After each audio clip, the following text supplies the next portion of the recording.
Assalamu alaikum. On the behalf of Group 4, me Manahil Khanam Durrani is here to explain our group project, and our topic was microbial fuel cell MFC. So basically by this video we want to tell you that what is MFC, what is the purpose of using MFC, and how it works, and how we constructed our own microbial fuel cell, and what are its advantages and future aspects. So let's start. First of all, let me introduce my group. So we all are group 4 and our group members include me Manahil Khanam Durrani, Shanza Latif, Shima Mansoor, Zubdatul Hur, Noorul Naeem and Ariba Nami. First of all, I want to tell you about fuel cell. So a fuel cell is an electrochemical cell that converts the chemical energy of a fuel, often hydrogen, and an oxidizing agent, often oxygen, into electricity through a pair of redox reaction. And as we all know that redox reaction, it is the chemical reaction in which electrons are transferred between two reactants participating in it, or a device that converts chemical energy from fuel into electricity through chemical reaction with oxygen or another oxidizing agent. Here is the figure explaining fuel cell. So let's move to our topic of interest, which is microbial fuel cell MFC. So microbial fuel cells are devices that use bacteria to turn the energy stored in a chemical bonds into electrical current that we can use with the need for combustion without the need of combustion. Essentially, we are harnessing the power of metabolism for electricity. Or we can say that microbial fuel cell is a device that converts chemical energy into electrical energy in a biochemical process by the action of microorganisms. So microorganisms are producing electricity. And in this figure, it is showing that the working of microbial fuel cell on a large scale, is that on industrial scale, etc. Inventions. So whenever we talk about anything, so then immediately question arises in our mind that whose mind was behind this invention, or what was the purpose of its invention. So here I am telling you about the invention of microbial fuel cell. So the idea of producing electricity by using microbe was conceived in early 20th century, and Michael Cressey Porter initiated the subject in 1911. Porter managed to generate electricity from Saccharomyces cerevisiae, but the work received little coverage. After a lot of working experiments, finally Suzuki et al. Produced successful MFC design. General working principle. Here I am explaining the general working principle, and the rest of principle will clearly explained by us in construction portion of this video. So MFC microbial fuel cell consists of an anode and cathode separated by a cation specific membrane. You can see it in this figure. Microbes at the anode oxidize the organic fuel, generating protons which pass through the membrane to the cathode, like this. And electrons which pass through the anode to an external current, it generate electricity. You can say that this is anode and this is cathode and this is the membrane. And then electrons which are passing through the anode to an external circuit, they generate electricity, and this electricity is stored in the form of batteries or etc. Now types of MFC. So microbial fuel cells are of different type. However, the basic designs used in laboratories for its application include double-chambered MFCs, single-chambered MFCs, upflow MFCs, stacked MFCs. Moreover, some other designs have also been used for the studies. The trick, of course, is collecting the electron released by the bacteria as they respire.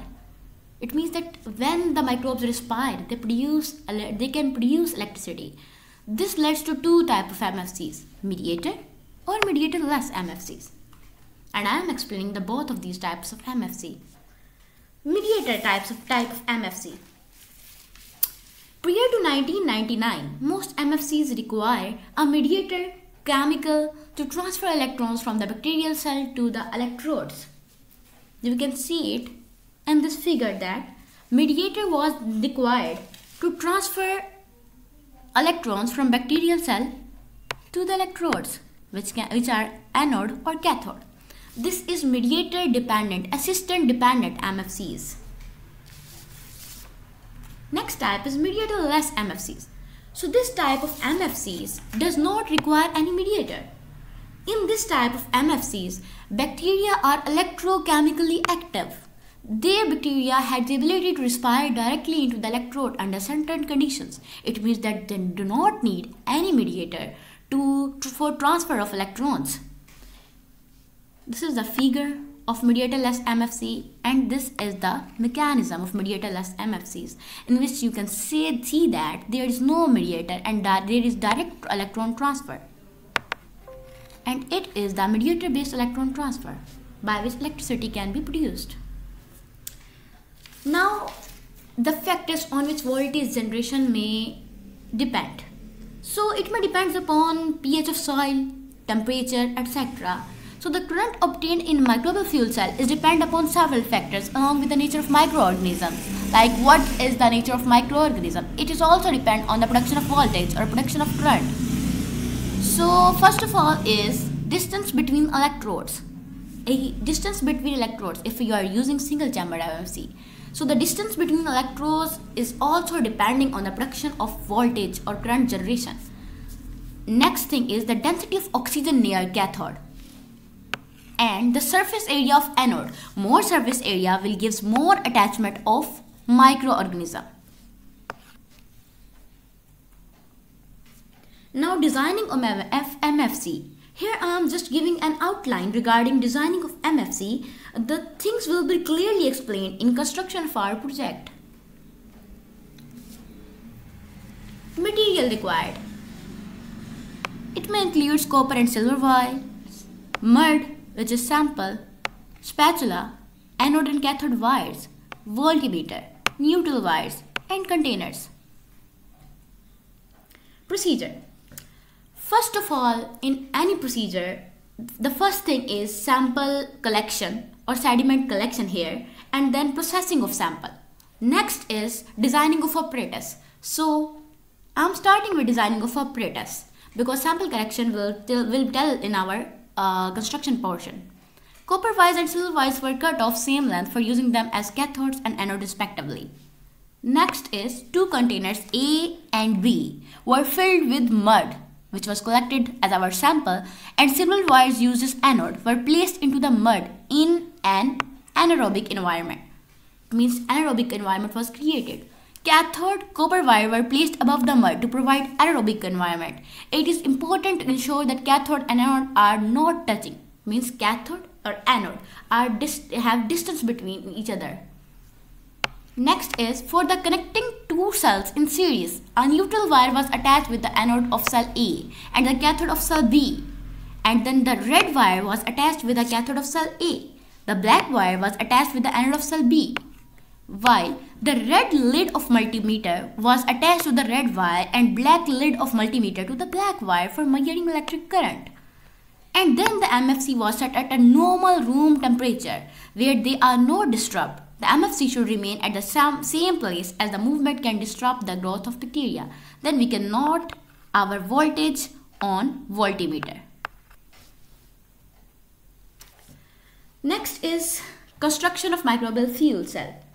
So now how we constructed our MFC and what results we got will be explained by Ariba Namin. Assalamu alaikum. I am Ariba Namin from Group 4. We were assigned a project to create a microbial fuel cell. We decided to make a soil-based microbial fuel cell. I have connected two cells in series so that the output voltage increases. This is the place from where I took my sample, a lake in Multan, the Nobahar lake.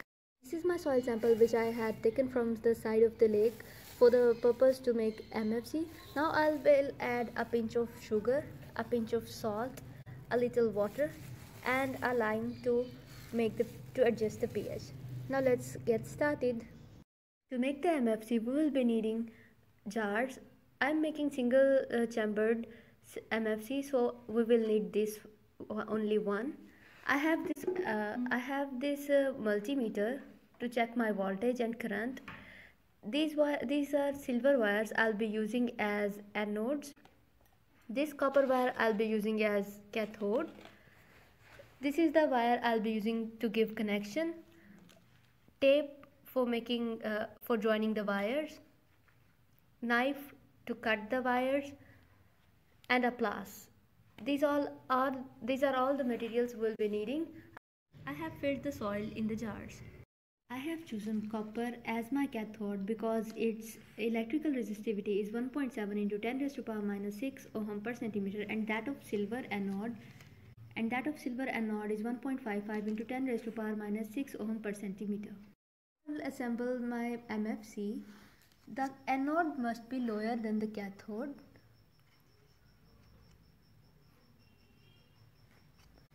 Now putting my cathode in.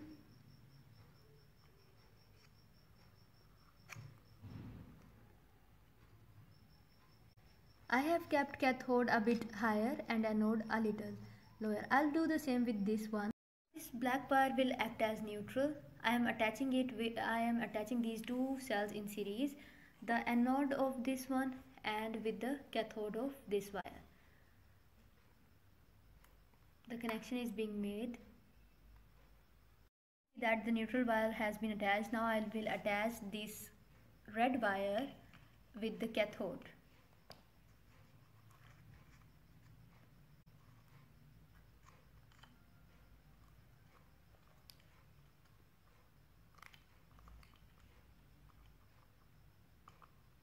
Connection.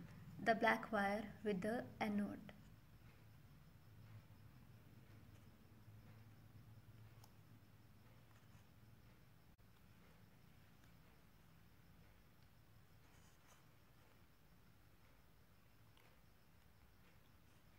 This is the whole look of my MFC. I have attached black lead of the multimeter with the black wire and the red lead with the red wire.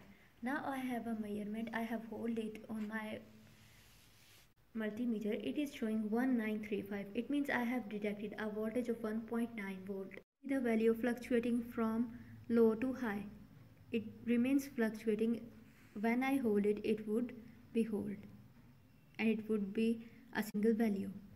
So Ariban Amin explained you that how we constructed our microbial fuel cell.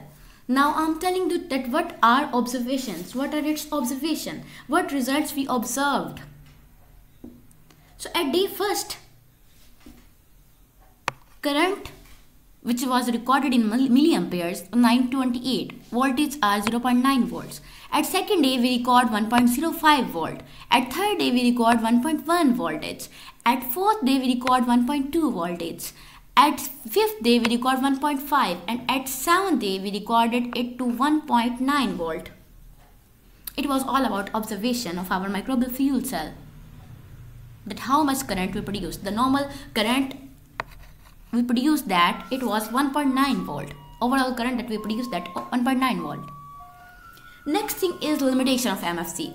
So limit on surface area. First thing is the limit on surface area of anode, as bacteria can clog small pores, hence limit on current.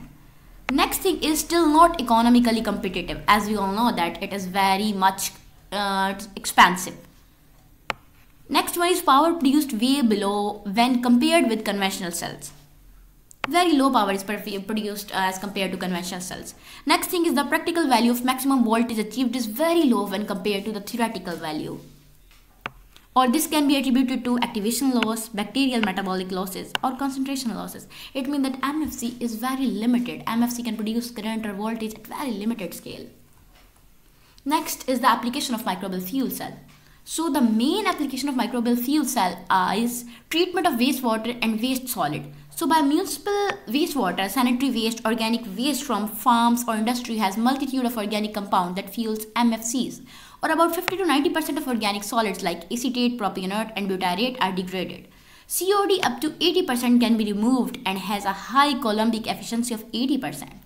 Since the current generated from a microbial fuel cell is directly proportional to the strength of wastewater used as a fuel, so MFC can be used to measure the strength of wastewater. This is also a very beneficial use of MFC. Continuous flow and single compartment MFC is preferred because of scale-up concerns. Next main thing is bioelectricity. So MFC could be installed in wastewater treatment plants. The bacteria would consume waste material from water and produce supplementary power for the plant. This is all about bioelectricity. And then chemical energy of organic compounds converted into electrical rather than heat. So hence higher conversion energy comparable to chemical cell is achieved. Or they can also use as power source for environmental sensor. So MFC is environmental friendly and can produce electricity, but it is a very limited type procedure because it is very expensive. Next is MFC energy benefits, environmental impact, economical benefits, and operating stability. As we move toward energy benefits, so it is a direct electricity generation, it is no need of aeration, low sludge yield, or it is adaptable to deneutralize treatment. When we talk about environmental impact, so water reclamation, low carbon footprint, less sludge disposal. When we talk about operating stability, then self-regeneration of microorganisms, good resistance to environmental stress, and amenable to real-time monitoring control. And when we talk about economical impacts, then the energy recovery, valuable products recovery, low operation cost, and ease burden of subsequent treatment. These all are the bundle of benefits of microbial fuel cell. Now question arises that what we can do with the help of MFC in future. So better understanding of bacterial metabolism to improve the efficiency of MFC. Or research is going on to develop better nano-modified anode to enhance the electron attracting properties. Or we can shift our electricity producing waste to microbial fuel cell. These forms have a stylish and futuristic vibe. In the future, MFCs may be linked to municipal waste streams or source of agriculture and animal waste, providing a sustainable system for wastewater treatment and energy production. It means we can do both wastewater treatment and energy production by single MFCs. So it is great assist for our future generation. That was all about our project, which was microbial fuel cell MFCs. For further queries, you can email us. Thank you for your concentration and your time. Jazakallah.